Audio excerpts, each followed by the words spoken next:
Hello guys, welcome to my YouTube channel. Guys आज लेकर आई हूँ गृह प्रबंध यानी होम मैनेजमेंट। गाइस ये हर एक एग्जाम के लिए इम्पोर्टेंट है जिसमें होम साइंस आता हो, तो ये होम साइंस का बेसिकली सब्जेक्ट ही है गृह प्रबंध home management. TGT PGT net GRF या जीआईसी हो या पीएचडी हो, मतलब हर एक एग्जाम के लिए बहुत वेरी वेरी वेरी इंपॉर्टेंट है। गाइस अगर आपको लग रहा है कि मैं गलत जगह आया हूँ तो बिल्कुल आप बहुत सही जगह आए हैं। आपको बेसिक से लेकर, मतलब कहते हैं कि बिल्कुल जीरो से लेकर शिखर तक पहुँचना, तो आपको जीरो से लेकर मैं शिखर तक पहुँचाऊँगी, ठीक है। और मेरा ना कोई फीस होगा ना कोई चार्ज। आप लास्ट तक बने रहें। आप चाहे तो मेरे साथ साथ आप नोट्स बना सकते हैं, तो लास्ट तक बने रहें। और मतलब चैनल को चेंज करने का मतलब कुछ, मतलब वो बोलते हैं ना, कोई फ़ायदा नहीं होता है, ठीक है। तो आप लास्ट तक बने रहें और देखिए कैसा वीडियो है। इसके पहले मैं 2-3 वीडियो प्रोवाइड कर चुकी हूँ, उसको भी जाकर देख सकते हैं, ठीक है। होम मैनेजमेंट का पहला है गृह प्रबंध शब्द का सर्वप्रथम प्रयोग गरिमा पार्लोवा के द्वारा किया गया। तो ऐसे पूछा जाए गृह प्रबंध शब्द का सर्वप्रथम प्रयोग किसने किया था, तो मारिया पार्लोवा ने किया था। किसने किया? मारिया पार्लोवा ने। अगर पूछा जाए कि गृह प्रबंध कितने शब्दों से मिलकर बना है, तो गृह प्रबंध जो है 2 शब्दों से मिलकर बना है। पहला है गृह और दूसरा प्रबंध। गृह प्लस प्रबंध। गृह का अर्थ होता है घर और प्रबंध का अर्थ होता है क्या? समझदारी पूर्वक से की गई व्यवस्था, ठीक है। घर के अंदर की समझदारी पूर्वक की गई व्यवस्था, ठीक है। इसके आगे देखेंगे, अर्थात घर के लिए सुचारू रूप से संचालित करने हेतु समझदारी पूर्वक की गई व्यवस्था गृह प्रबंध कहलाता है, ठीक है गाइस। तो इसको मतलब इसको बेसिक यानी विस्तार करके बता रहे हैं यहाँ पे कि घर के लिए सुचारू रूप से संचालित करने हेतु समझदारी पूर्वक की गई व्यवस्था को क्या बोलते हैं? गृह प्रबंध। जैसे सुचारू रूप व्यवस्थित रूप से करते हुए, समझदारी एक होता है ना, समझदारी से करो तो बहुत ही अच्छे से कार्य हो जाता है। तो क्या है, एक गृहिणी है, उसको आप बोल दीजिए कि घर में सब व्यवस्थित करना है, तो उसको कुछ सामान दे दीजिए, वो क्या करेगी? वो अच्छे से घर को सजा देगी, ठीक है। तो ये है। आगे देखेंगे, आप देखेंगे गृह क्या है। गृह और मकान में अंतर होता है। हम लोग बोल देते हैं बोलचाल की भाषा में कि मकान बन रहा है, अरे वो गृह बन रहा है। तो ये इसके बारे में जानेंगे अंतर क्या है। और गाइस बोलचाल की भावनाओं में, बोलचाल के माध्यम से हम लोग बिल्कुल अच्छे तरीके से ज्ञान प्राप्त कर सकते हैं। तो स्टार्ट करते हैं। गृह यानी मकान, जहाँ पर आश्रय स्थल को दिखाता है, वही क्या है? घर है। ये क्या है? भावनात्मक पक्ष होता है, ठीक है। घर शब्द क्या है? एक भावनात्मक पक्ष है, ठीक है। इसके बारे में देखेंगे कि मकान किसे कहते हैं और घर किसे कहते हैं। तो मकान का निर्माण ईंटों से होता है, वहीं पर घर का निर्माण हृदय यानी भावनात्मक से हुआ है। यदि पूछा जाए कि मकान का निर्माण किससे होता है, तो आप बताएंगे ईंटों से। लेकिन वही पूछ दिया जाए घर का निर्माण किससे होता है, तो हृदय से होता है। क्यों हृदय से होता है भाई? क्योंकि उसमें अपनी भावनाएं उसमें जुड़ी होती है। जैसे मान लीजिए कि मकान है, मैंने मकान बड़ा सा बनवाया और भाड़े पे दे दिया। कोई आया, उसमें 2 दिन रहा, 4 दिन रहा और चला गया, तो क्या है? वो मकान का मकान रह गया। उनके लिए क्या रहेगा? मकान रहेगा। मेरे लिए भी वही मकान ही रहेगा, ठीक है। क्योंकि मैं तो रहती नहीं हूँ उसमें, क्या है? मेरा भावनाएं नहीं जुड़ा हुआ है, ठीक है। लेकिन अगर ये जो घर है, घर में हम रहते हैं हर एक दिन, जितनी मेरी फैमिली है उसमें हम रहते हैं, खाते हैं, पीते हैं, सोते हैं, उस घर से बिल्कुल लगा हो जाता है। तो इसको क्या बोलते हैं? इसके लिए बोलते हैं घर को हृदय यानी भावनात्मक रूप से जोड़ा गया है, ठीक है। गृह प्रबंध की धुरी किसे बोला गया है? तो गृह प्रबंध की धुरी गृहिणी को, इसके पहले मैं बोली हूँ कि एक स्त्री को कुछ सामान दे दीजिए, घर को सजा कर रख देगी, तो वही बात है। गृह प्रबंध की धुरी कौन होता है? तो गृहिणी। अगर पूछ दिया जाए कि गृह प्रबंध की धुरी कौन है, तो गृहिणी यानी जो घर की महिला है, घर को चलाती है, ठीक है।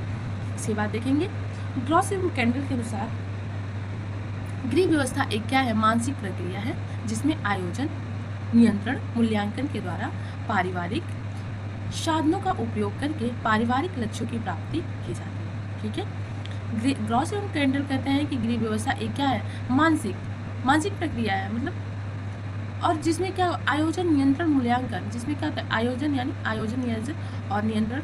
और इसमें नियंत्रण, जैसे कोई कार्य है, कोई कार्य को हम, जैसे मुझे टीजीटी का एग्जाम देना है, तो क्या अपने आप को नियंत्रित करते हैं, और लास्ट में उसका मूल्यांकन का किसी भी चीज़ का अंत में मूल्यांकन होता है, ठीक है। और आयोजन का मतलब क्या होता है, जो भविष्य के लिए हम लोग कोई कार्य करते हैं तो भविष्य के लिए व्यवस्थित करते हैं, तो आयोजन हो गया, ठीक है। इसके द्वारा पारिवारिक साधनों का उपयोग करके पारिवारिक लक्ष्यों की प्राप्ति, मतलब आयोजन, नियंत्रण, मूल्यांकन को मिलाकर क्या करते हैं, तो पारिवारिक लक्ष्यों की प्राप्ति कर सकते हैं, ठीक है। यदि पूछ दिया जाए कि ये किसका कोटेप है, तो ग्रॉस एवं कैंडल का।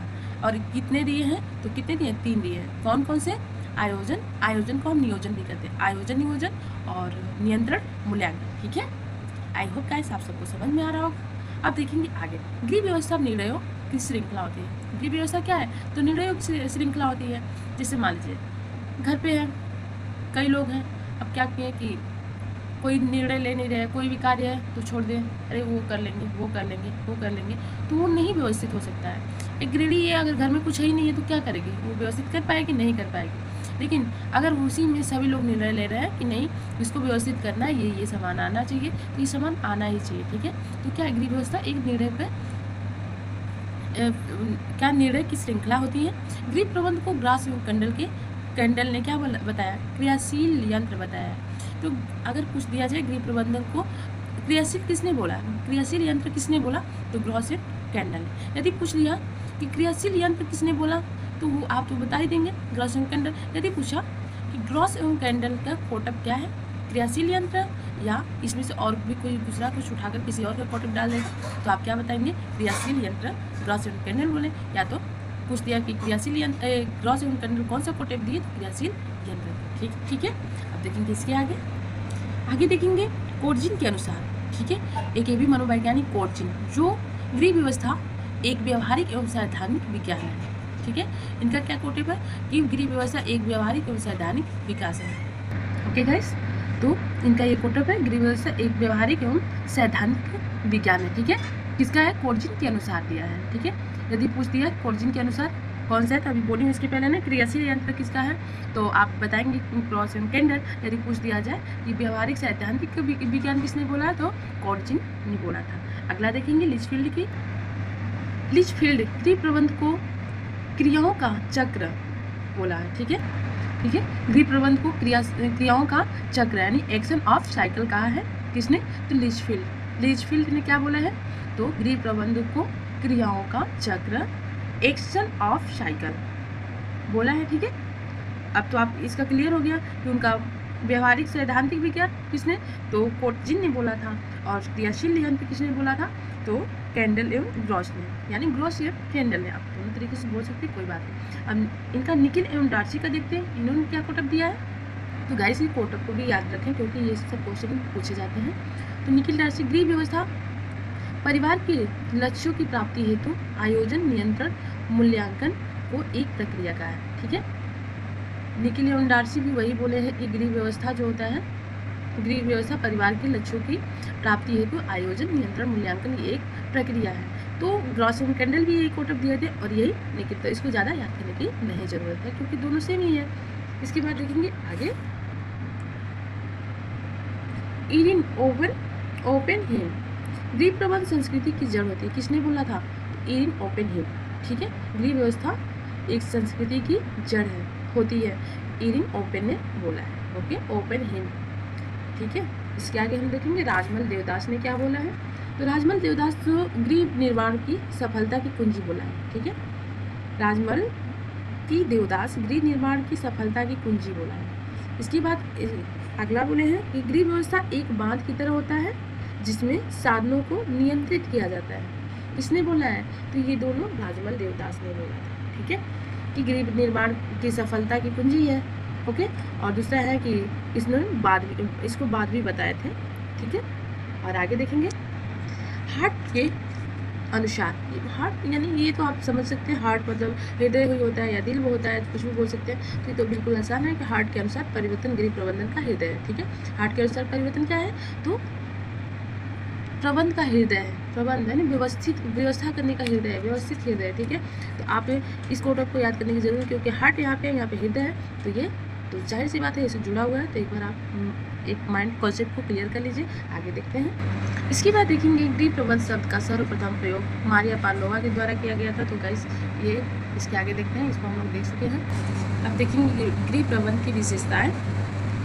गृह प्रबंध एक मानसिक प्रक्रिया है। गृह प्रबंध क्या है? तो एक मानसिक प्रक्रिया है, यह एक सामाजिक प्रक्रिया भी है। जैसे मानसिक, हम लोग मानसिक की प्रक्रिया के माध्यम से तो करते हैं, एक सामाजिक प्रक्रिया ये समाज में तो हो रहा है। क्या क्या एक विज्ञान है, एक कला है। गृह प्रबंध क्या एक कला है। जैसे हम लोग कोई भी कार्य कर रहे हैं तो उसको व्यवस्थित कर रहे हैं, व्यवस्थित करना भी एक क्या है, कला ही है। ठीक है, यह निर्णयों की श्रृंखला है। क्या है ये? एक निर्णयों की श्रृंखला। निर्णय नहीं लिया जाएगा तो कोई कार्य उसका प्रबंध किया नहीं जा सकता। ठीक है, इसके आगे देखेंगे यह परिवर्तनशील व गतिशील प्रक्रिया है। क्या है? तो गृह प्रबंध जो है यह परिवर्तनशील व गतिशील प्रक्रिया है। यह सतत एवं निरंतर चलने वाली प्रक्रिया है। क्या है? सतत चलने वाली, मतलब हमेशा के लिए लगातार चलती रहती है गृह प्रबंध, क्योंकि हर एक घर में हर एक गृहिणी का काम होता है। ये सतत निरंतर मतलब लगातार ही चलती रहती है, क्योंकि गृह हमारा घर है और घर में हम रहते हैं और घर में गृह प्रबंध होगा तभी तो इंसान मतलब जो भी होगा सब कार्य होगा। आगे देखेंगे ये क्या है? अमूर्त शक्ति होती है। ये मूर्त शक्ति नहीं है, अमूर्त शक्ति है। ठीक है,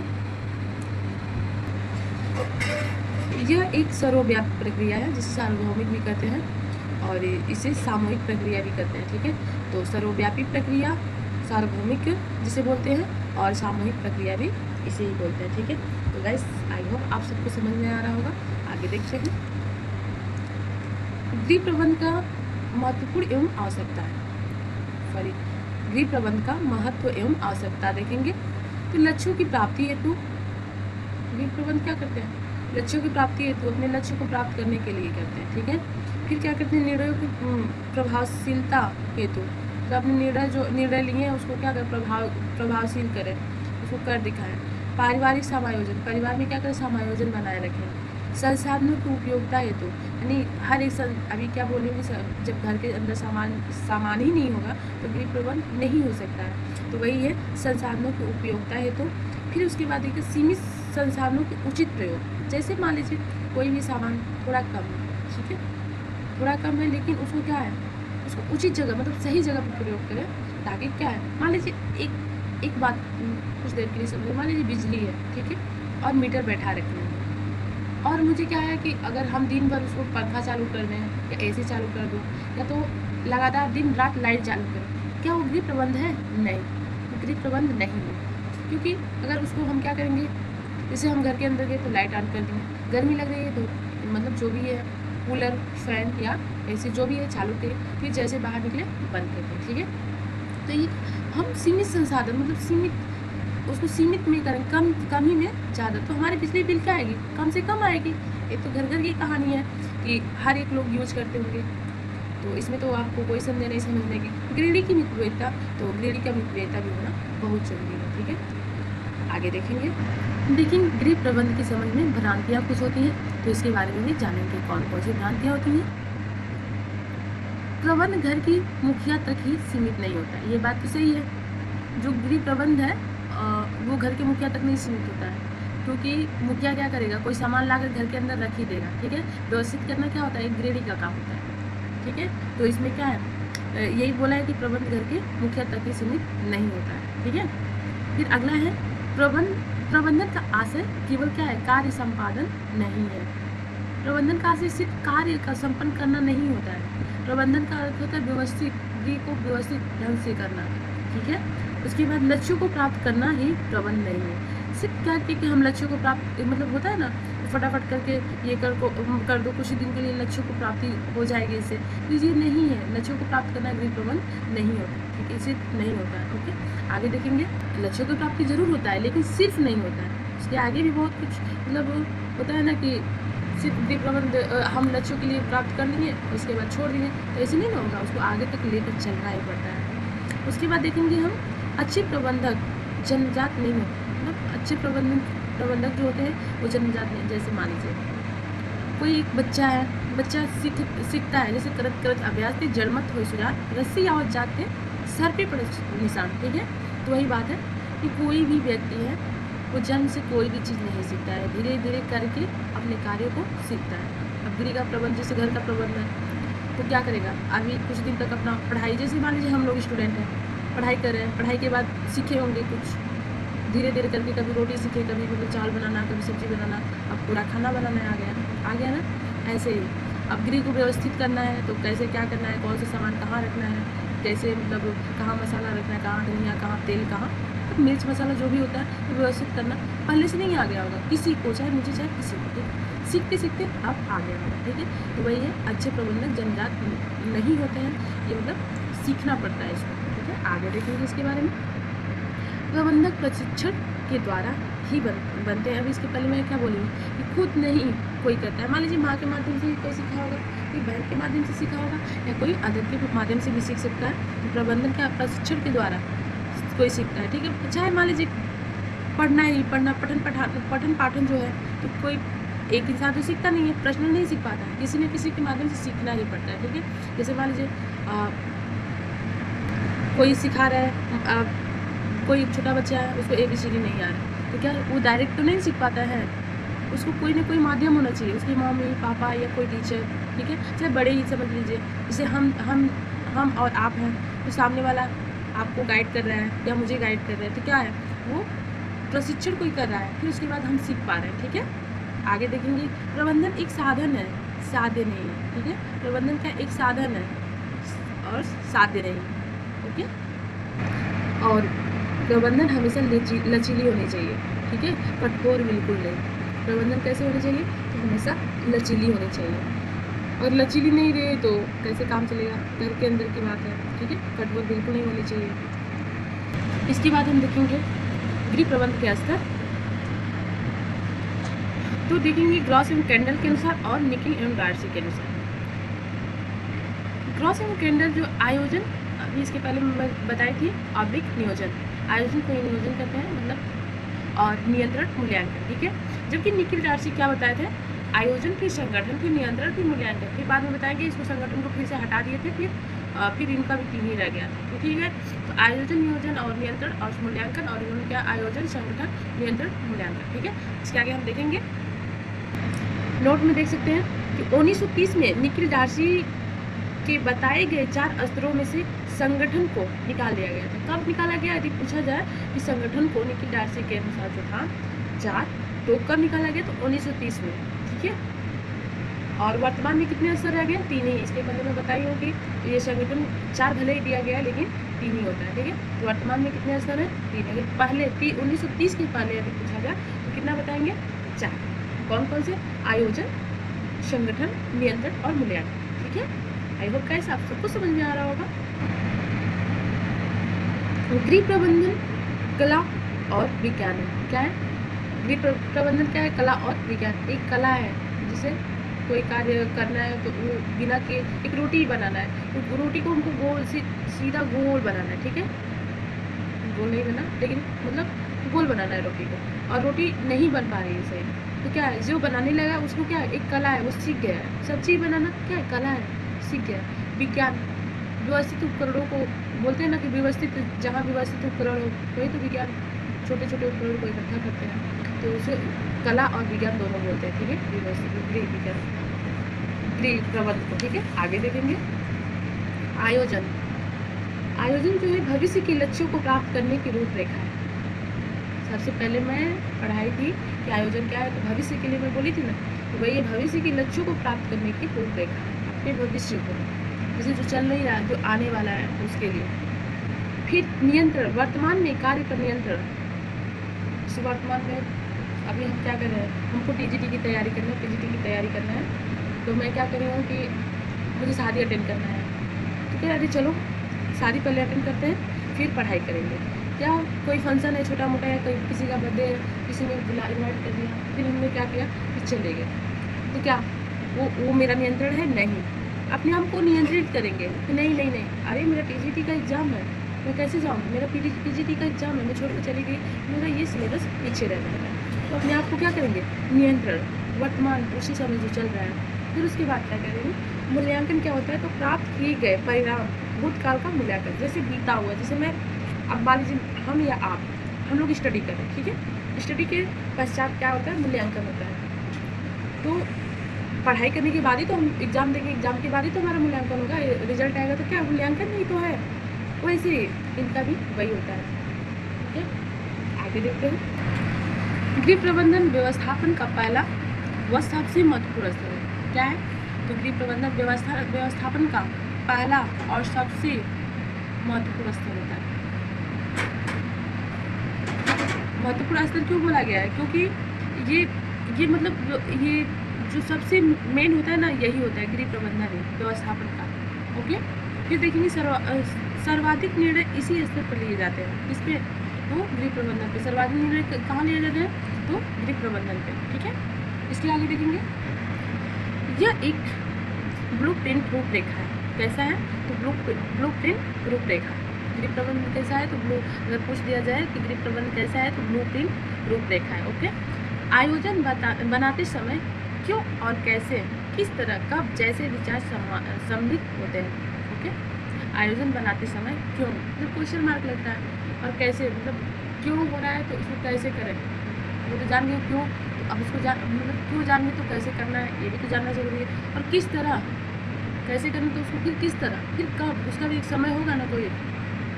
ऐसे विचार सम्मिलित होते हैं। ओके, आयोजन समझदारी पूर्वक लिया गया निर्णय होता है जो लक्ष्य प्राप्ति हेतु सहायक होता है। ठीक है, आयोजन क्या होता है? आयोजन जो करते हैं तो समझदारी, क्योंकि भविष्य के लिए होता है ना, तो आयोजन समझदारी पूर्वक लिया गया निर्णय होता है जो लक्ष्य प्राप्ति हेतु सहायक है। लक्ष्य को प्राप्त करने के लिए क्या है? सहायक होता है। ठीक है, इसके बाद हम देखेंगे। ग्रास एंड कैंडल के अनुसार आयोजन 5 स्तर पे बांटा है। कितने स्तर पे? तो 5 स्तर। कौन कौन से? पहला देखेंगे, समस्या को परिभाषित करना। ओके, जैसे मान लीजिए कोई भी चीज़ है, तो समस्या को जब तक जानेंगे नहीं, कोई बताएगा नहीं, तो क्या उसके बारे में हम कभी सोचेंगे, उसका भी विकल्प ढूंढ पाएंगे? नहीं। जब कोई सामने वाला है तो बताया कि ये समस्या है, उसका विकल्प ढूंढना चाहेंगे। अरे जब उनका ये समस्या है तो फिर विकल्प ढूंढेंगे कि क्या करें, कैसे करें कि इनका प्रॉब्लम सॉल्व हो जाए। तो उसका जब जानेंगे समस्या, वो समस्या का परिभाषित करेगा, तो हम क्या करेंगे? विकल्प ढूंढेंगे कि अरे चलो, और शायद इनके पास ये नहीं है। मान लीजिए कोई बुक है, तो वो बताएंगे कि ये बुक होता तो मेरा ये TGT या PGT निकल जाता। तो अगर सामने वाला है तो कहे अरे चलो कोई बात नहीं, ये वाली बुक मेरे पास है, आप ले सकते हो। तो ये चीज़ तो ले सकते हो, तो वो उनके पास अगर होता तब ना, अगर नहीं है तो वो विकल्प ढूंढेगा, कहाँ से लाऊं, कैसे लाऊं, चलो ठीक है, तो प्रयास करेगा, नहीं मिला, फिर उसके बाद फिर विचार करेगा, उसकी उपयोगिता के आधार पर क्या करेगा? विचार विमर्श करेगा, विकल्प ढूंढेगा कि मतलब कहाँ से मिल सकता है, स्टाइल से लाऊं या किसी से मांग कर लाऊं। फिर उसके बाद क्या करेगा? विकल्प की उपयोगिता के आधार पर अपना विचार विमर्श करेगा। चलो अगर वहाँ जाऊँगा तो उचित है, ले लूँगा, अगर मिल गया तो बहुत अच्छा है। फिर उपयुक्त विकल्प का चुनाव कि अरे स्टाइल से लूँ या उस लड़की के पास उसे मांग लूँ। फिर दिमाग में आया नहीं, मैं उससे मांगूंगा तो वो शायद ले लेगा वापस, चलो मैं खरीद लेता हूँ। तो जब खरीदने की बात आएगा तो परिणाम को स्वीकार कर देते हैं। ठीक है, तो लास्ट में क्या है? तो परिणाम को स्वीकार करके उस बुक को ले लेते हैं। ओके, आई होप आपको समझ में आ रहा होगा कि ग्रॉस एंड कैंडल के अनुसार जो 5 स्तर है कौन कौन से? तो समस्या को परिभाषित करना, विकल्प को ढूंढना, विकल्प की उपयोगिता के आधार पर विचार विमर्श करना और उपयुक्त विकल्प का चुनाव करना, फिर परिणाम को स्वीकार कर लेना। ठीक है, फिर अब देखेंगे आयोजन के प्रकार। आयोजन कितने प्रकार के होते हैं? 2 प्रकार के। कौन कौन से? उपयोग के आधार पे और समयावधि के आधार पे। तो उपयोग के आधार पे 2 यानी 2 होते हैं। कौन? एकल उपयोग और दोहराए जाने के आधार पर आयोजन। ठीक है, कितने होते हैं? 2, 1 और ये 2। ठीक है, एकल उपयोग और दोहराए जाने के आधार पर 2, और समयावधि के आधार पर कितने होते हैं? तो ये भी 2 होते हैं। अल्पकालीन आयोजन, अल्पकालीन मतलब कम समय के लिए, और दीर्घकालीन का मतलब लंबे समय के लिए। तो जाहिर सी बात है भाई, आप लोग इतने अपर लेवल की तैयारी करें, इतनी छोटी छोटी जानकारी तो आपको पता ही होगा। आगे चलते हैं, देखेंगे इससे पहले क्या देखे थे? एकल उपयोग। एकल उपयोग को जानेंगे। अभी आपको बोले कि एक ही बार, देखिए एक ही बार उपयोग में लाया जाने वाला आयोजन एकल उपयोग आयोजन कहलाता है। ठीक है, एक बार उपयोग में लाए जाने वाला उपयोग को क्या कहते हैं? तो एकल उपयोग।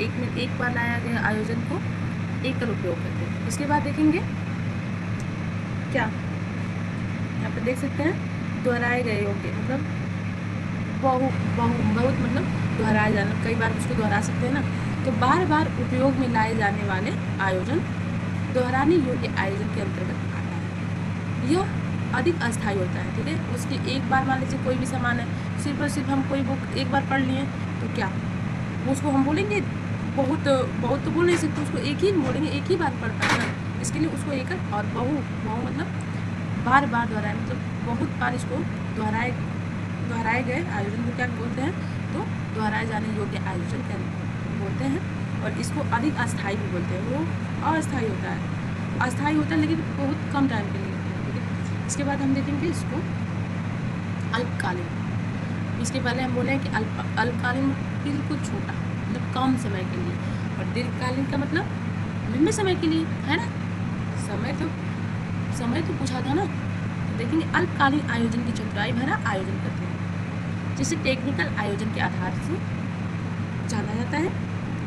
इसमें लोचमयता पाई जाती है। यह आयोजन प्रायः 1 से 2 वर्ष के लिए होता है, ठीक है। ये टेक्निकल के माध्यम से होता है। जो अल्पकालीन होता है कम समय, जैसे मान लीजिए कोई भी सामान है, चाहे किसी चीज़ की हमको जानकारी लेना है, तो हम अभी पूछेंगे कि मतलब कौन बता सकता है इसको, पूछना चाहेंगे कि कोई ऐसा जानकार व्यक्ति मिले कि मैं उसे जान लेता, तो सोचना पड़ेगा लंबे समय के लिए। लेकिन अगर मैं मोबाइल है मेरे पास या कंप्यूटर है, लैपटॉप है, मैं क्या करूँ, गूगल कर लूँगी, तुरंत मुझे पता चल गया। अरे तो कुछ देर गिरी प्रबंध क्या है, तो गिरी प्रबंध अभी आप नेट खोलेंगे, शायद मेरी वीडियो क्यों ना मिल जाए, और मेरी वीडियो से देख लें, अरे गिरी प्रबंध तो ये है, बस जाहिर सी बात है पता चल गया बहुत कम टाइम में। और नहीं पता चला तो सोचेंगे कोई ट्यूशन मिले, कोई कोचिंग मिले, और मैं वहाँ जाकर जानकारी लूँ, या कोई मतलब जानकार व्यक्ति मिले जो पढ़ा हो, ठीक है। आई होप आपको सबको समझ में आया होगा। इससे आगे मतलब बहुत बड़ा हो जाएगा लॉन्ग वीडियो, कोशिश रहेगी कि कम टाइम में छोटे समझा सकूँ और आप सबको समझ भी आ जाए। दीर्घकालिक का मतलब आयोजन, जो दीर्घकालिक आयोजन होता है उसे व्यू रचना या स्ट्रेटजिक प्लानिंग भी कहते हैं। क्या कहते हैं, व्यू रचना या स्ट्रेटजिक प्लानिंग भी कहते हैं। यह आयोजन प्रायः 10 या उससे अधिक के लिए, अगर मैं आपको फिर क्या बोलूँ कि जो काम आसानी से हो जाए वो अल्प समय कम टाइम के लिए, और जो काम लंबे टाइम के लिए हो क्या होता है, तो लंबे होंगे ना, उसे दीर्घकालीन ही बोलेंगे ना।